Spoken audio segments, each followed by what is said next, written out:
Hi, my name is Andrina Helgerson. My name is Caleb Pizek. My name is Nick Collison. And my name is Rachel Billingsley. We're one of Iowa State's IMSC Fall 2018 capstone teams. Due to the sensitivity of this project and to protect our company's identity and product, any identifying information will be omitted.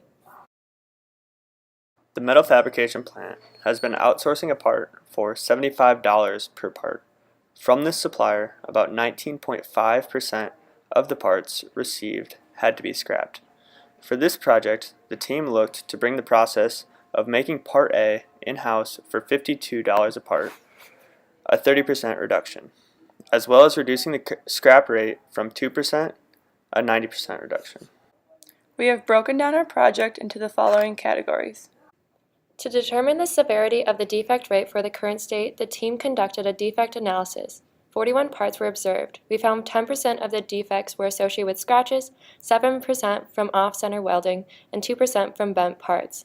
That meant approximately 19.5% of the parts received were defective. Based on our observed time studies for the part in question, the team determined the capacity of all the machines currently in the metal fabrication facility. By taking into account average shift time and allotted downtime, the team was able to determine the available runtime for each machine. The team then calculated the time needed to meet the daily demand of 102 units. As you can see in this table, the welder was unable to meet this demand currently. The team presented 4 options to the metal fabrication facility. Based on their feedback, the team was able to select the machines and equipment that are appropriate to use. The equipment and machines that will be used for the new process are a laser, e-brake nut press, and assembly tables. The team determined the dimensions of the assembly tables based on the ergonomic standards and current assembly tables at the metal fabrication facility. The team found an outside supplier that makes pallets with individual cloth slots. These cloth portions are made out of polyite plastic that are durable, yet soft enough to prevent scratching. The pallet is customized to our company's specific part to maximize the amount it can hold. Wheels are also able to attach to the pallet. The assembly of this part was a little difficult.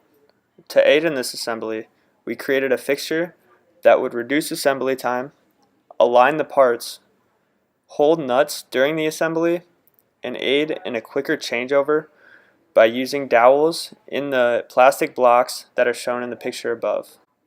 The team created standard work instructions to go along with the process, as well as determined what the labor requirements would be for the process by using cycle times determined from time studies. The team created a new cell layout for the process. The layout accommodates the flow of the process, also taking into account the space for maintenance around the machines and the space for the fork truck to get in and out of the cell. The team was able to get a 3-year return on investment for the product between $1 million and $2 million. The weighted unit price of the part was reduced in a range of 20% to 56%.